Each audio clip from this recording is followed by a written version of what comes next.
Okay, pahinga muna tayo sa usapang panggilid at pag-uusapan natin ngayon ay gulong.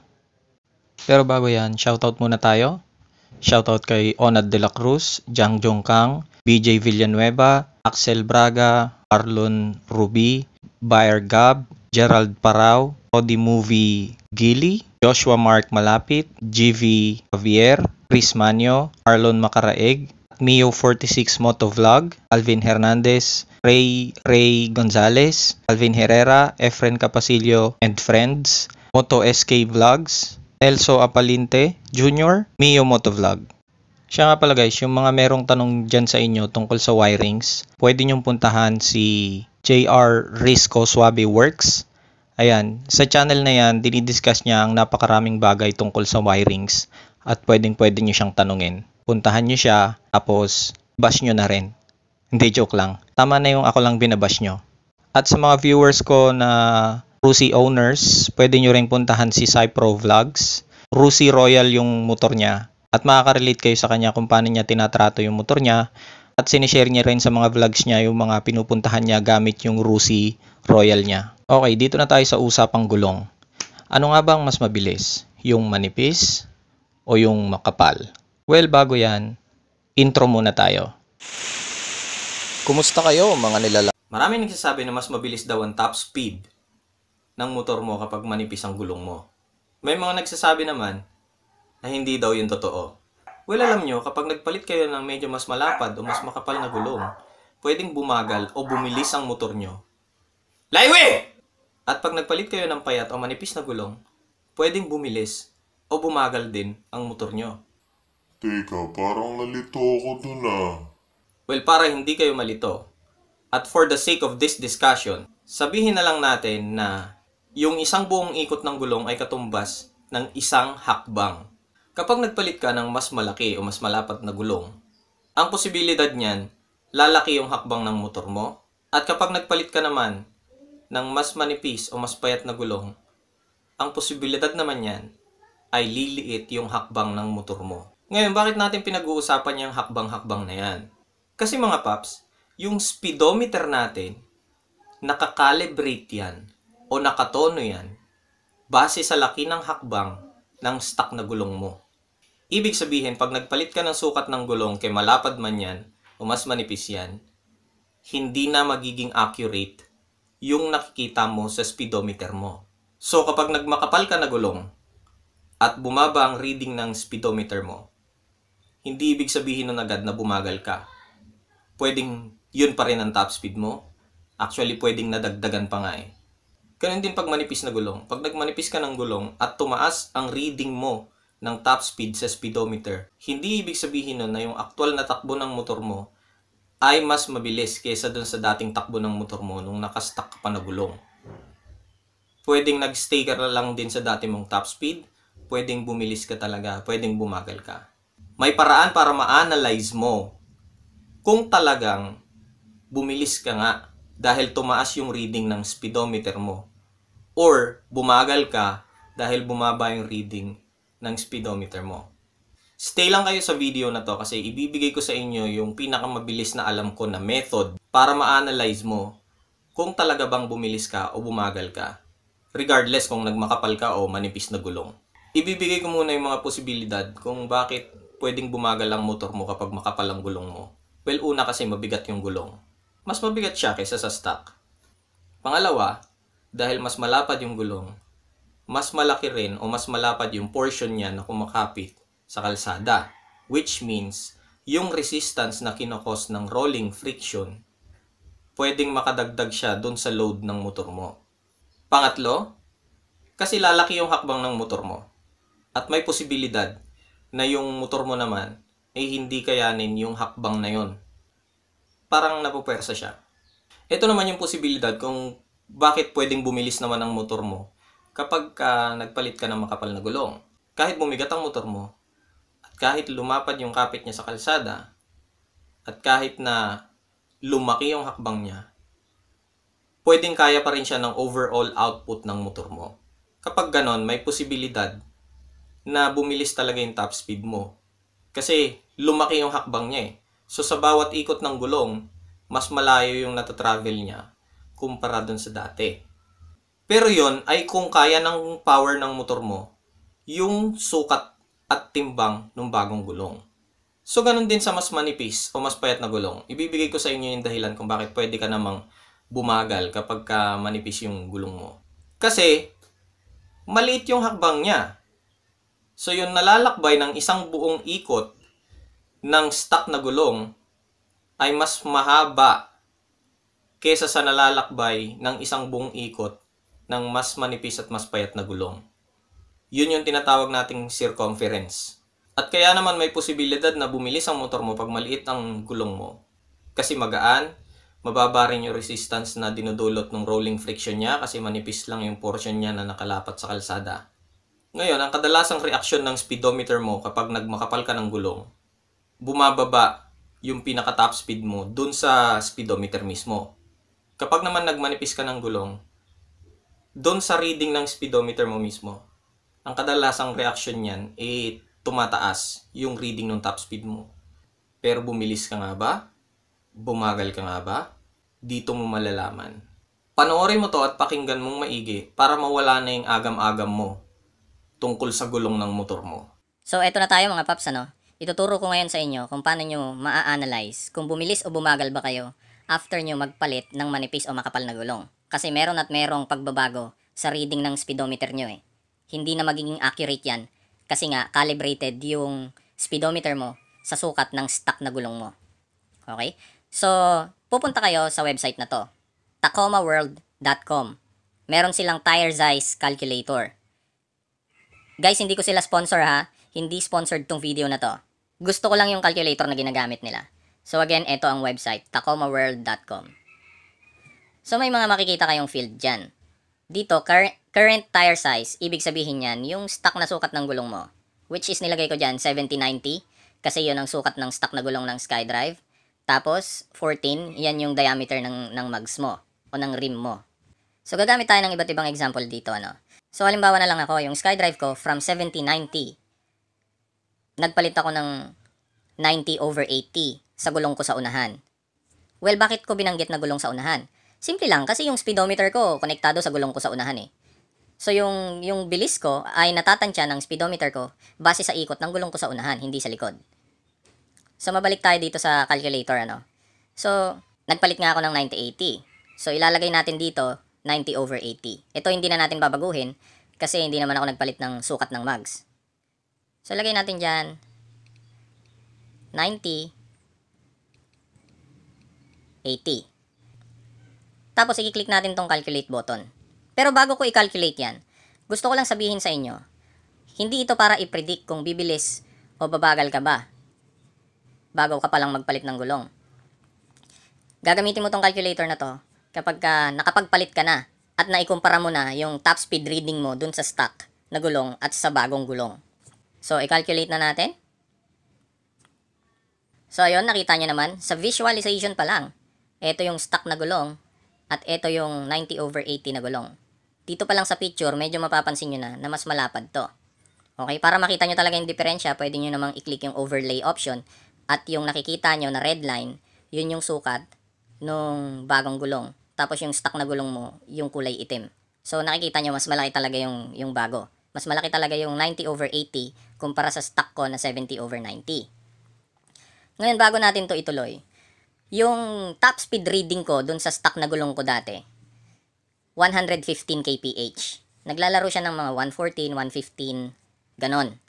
After ko laparan yung gulong ko, pumapalo na lang siya ng around 110, 111, mga ganon. 110, 111.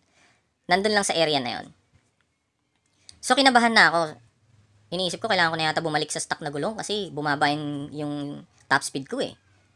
Pero hindi. Bago ko isipin na bumagal talaga yung motor ko, pumunta ako dito sa calculator na to. So, balik tayo. Huwag nyo na masyadong pansinin yan, guys, okay? Well, alam ko naman na pag pumunta kayo sa website na to, maiintindihan nyo kung para saan yung mga yan eh. Pero sa discussion na to, dito tayo magfo-focus. Nakikita nyo yan, guys. Nakalagay dyan na negative 3.6%. Ibig sabihin nun, yung reading ng top speed ko dito sa bago kong sukat ng gulong ay mas mababa ng 3.6% kumpara sa top speed reading ko dati nung stuck pa yung gulong ko. So tandaan nyo tong number na to. Negative 3.6%. Basic lang yan. Kapag nakita mo dyan na negative, ibig sabihin, ibabawas mo yung percentage na yan dun sa reading ng top speed mo dati nung stuck pa yung gulong mo. Kung positive naman yan, edi dadagdag mo yung percentage na yan dun sa top speed reading ng speedometer mo nung stuck pa yung gulong mo. Ganun lang kasimple. Negative, bawas. Positive, dagdag. So, pumunta tayo sa calculator. So, nabanggit ko kanina na ang registry ng top speed ng motor ko sa speedometer ko nung stuck pa yung gulong ko ay 115 kph. So, ilalagay natin dyan, 115 kph. After ko magpalit ng gulong, nabanggit ko kanina na ang naging top speed reading ng speedometer ko ay around 110, 111. Swerte na kung aabot ng 112. Ngayon, tingnan natin kung bumagal ba talaga yung motor ko. Di ba merong negative 3.6% difference kanina? Ibabawas natin yung percentage na yon doon sa original top speed reading ng motor mo dati, nung nakastuck ka pa ng gulong. Minus 3.6. Click nyo lang tong percent na to, guys. Percent. Tapos, click mo yung equals button. Okay. May number na lumabas. Ibig sabihin yan, sa bagong sukat ng gulong mo, yan dapat ang top speed reading ng speedometer mo para masabi mo na yung top speed mo ngayon ay katumbas pa rin nung top speed mo dati. Ulit, ibig sabihin sa gulong na 90/80, kapag ang reading ng speedometer mo sa top speed ay 110 or 111, ibig sabihin nun, katumbas pa rin yun ng 115 kph dun sa stock na gulong mo. Nagbago lang yung reading niya dahil nga lumaki yung hakbang ng gulong mo after mo magpalit ng mas malaking gulong. Nadadaya kasi ng sukat ng gulong yung galaw ng speedometer. So nawala yung agam-agam ko. Hindi bumagal yung motor ko. Aminado naman ako, mas matagal ko lang makuha yung top speed ngayon. Pero kapag yung motor ko tumatakbo na ng 110 or 111, alam ko na nasa stock na gulong, katumbas na yun ng 115 kph. So hindi bumagal yung motor ko. Hindi rin naman siya bumilis. Pero again, hindi pare-pareho ang magiging reaksyon ng mga motor nyo pag nagpalit kayo ng sukat ng gulong ha. Nagkataon lang na ganun ang naging reaksyon niya sa akin, hindi nagbago yung top speed. Mas matagal ko lang makuha. So kung halimbawa ang reading ng motor ko ay naging 113 o 114 after ko magpalit ng gulong, ibig sabihin, bumilis ako. Kasi mas mataas ako kaysa dito eh. 'Di ba? Ibig sabihin, malakas talaga yung motor ko. Pero kung ang naging reading naman ng motor ko is around 107, 105 after ko magpalit ng makapal na gulong, ibig sabihin, bumagal naman ako. Kasi mas mababa siya kaysa dito eh. Which is ito ay katumbas ng 115 kph na takbo ko dati nung naka-stuck na gulong ako. So gumamit pa tayo ng isa pang example. So halimbawa motor mo Mio Sporty. Hindi ka magpapalit ng mags ha, same na mags pa rin yung gagamitin mo. Ang papalitan mo lang yung mismong goma niya. So mula sa stock na 70/90, sabihin na natin gumamit ka ng talagang manipis na gulong kasi drag race ka eh, 'di ba? So nagpalit ka ng papunta sa sabihin na natin 50/70. May mga kakilala ako na nagpi-50/70 ng gulong eh. So 50/70. Ayan. I-calculate ngayon natin. Boom. Lumiit, 'di ba? Kung makikita nyo yung red line, no? Teka lang. Ibahin natin yung view. Ayan, sa side by side, kitang-kita mo yung diferensya, 'di ba? Ito yung 70/90 at ito yung 50/70. So diyan pa lang nagkaka-idea ka na lumiit yung hakbang ng motor mo, 'di ba? Pero again, dito tayo mag-focus. Nakikita mo, 13.2 yung nakalagay dyan. 13.2%. So, para malaman mo kung bumilis o bumagal ka, babalik tayo sa calculator. So, sabihin na natin ang top speed mo dati nung stuck yung gulong mo, ang lumalabas sa speedometer mo na top speed ay 105 kph. Yan ang reading ng speedometer mo sa top speed mo nung stuck pa yung gulong mo ha. So, merong 13.2 difference na ini-expect na pagbabago sa reading ng speedometer mo after mo magpalit ng 50/70 na gulong. So, dahil positive yung number, hindi negative, i-add natin siya. So, plus 13.2. Pindutin uli natin yung percent sign. Tapos, equals button. Ayan. So, ganito kasimple yan. Kung 105 yung reading mo nung stuck yung gulong mo, at ang bagong reading ng top speed mo after mo magpalit ng gulong ay 110, 111, 112. Huwag ka munang magtatalon sa tuwa. Kasi ibig sabihin nun, bumagal ka. Hindi porket tumaas ang basa mo doon sa speedometer mo, bumilis ka. Bumagal ka. Alam mo kung bakit?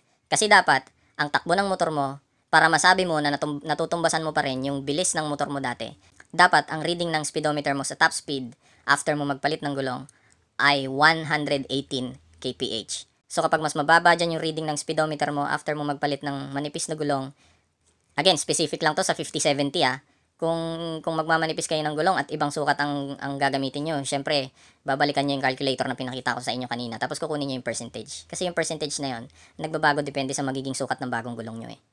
So, mabalik tayo. Kapag mas mababa kaysa sa 118 kph ang reading ng speedometer mo after mo magpalit ng 50-70 na gulong, ibig sabihin, nabawasan yung top speed mo at hindi nakatulong yung pagmamaliit mo ng gulong. Pero, kung mas mataas naman sa 118 kph ang reading ng speedometer mo after mo magpalit ng gulong, ibig sabihin, nakatulong yung pagmamaliit mo ng gulong para bumilis siya. So alam niyo na siguro kung bakit. Bakit ganon? So magtatanong kayo, parang ang layo naman ng diferensya, parang 105 dati tapos kailangan maging 118 siya. Well, basically kasi lumiit yung hakbang ng motor mo eh. So yung inaakala ng speedometer mo na ihinakbang niya na dahil nga nakakalibrate siya sa stock na sukat ng gulong, yung inaakala niya na ihinakbang na ng gulong mo, hindi pa pala yun yung actual na hakbang niya. Mas maliit pala yung ihinakbang niya. Nagigets nyo naman siguro yung ibig ko sabihin. Matatalino naman kayo eh. So yun, Paps, ano? Bali, may possibility talaga na pwedeng bumagal ang motor mo kapag mas malaki yung gulong mo. Dahil sa timbang, dahil sa resistance na dinudulot ng rolling friction niya, dahil mas malaki yung hakbang niya. Pero, may possibility rin naman na bumilis siya kung kayang-kaya pa rin ng overall output power ng motor mo yung malaking hakbang, yung timbang, at yung lapad ng bagong gulong mo. Kumbaga, kung kaya ng power ng motor mo yung bago mong gulong na mas malapad, ibig sabihin, mapapakinabangan mo yung mas malaking hakbang ng gulong mo. Ganun din naman pag nagmanipis ka ng gulong. Basically, pag manipis o mapayat ang gulong mo, pwede ring bumilis yan kung yung motor mo ay mas may kaya pa palang ibigay. Kailangan mo lang gaanan yung timbang ng gulong. Pero pwede ring bumagal yan dahil liliit yung hakbang niya eh. So hindi talaga madaling i-predict yan eh. Maliban na lang kung meron kang kakilala na naka-experience na ng ganong sukat ng gulong at kapareho mo siya ng modelo ng motor. Tanungin mo sa kanya kung ano yung resulta, tapos doon mo ibase yung desisyon mo kung magpapalit ka ba. Kung speed ang pinag-uusapan ha, labas dito yung mga banking-banking, prenohan, mga ganyan, sa lubak-lubak, labas mo na yon. Top speed mo na yung pinag-uusapan natin dito. Yung relativity niya sa pagpapalit ng sukat ng gulong mo. So at least ngayon, alam nyo na pag nagmanipis kayo ng gulong, hindi ibig sabihin na bumilis ang motor mo, at pag nagmakapal ka ng gulong, hindi rin ibig sabihin bumagal ang motor mo dahil yun ang sinasabi ng speedometer. May calculation na ginagamit dyan. So sana may natutunan kayo sa video na to. Click nyo yung like button, subscribe na rin kayo at i-click nyo yung notification bell para notified kayo kapag may bago akong upload na informative videos gaya nito. Dahan-dahan lang sa pagmamaneho.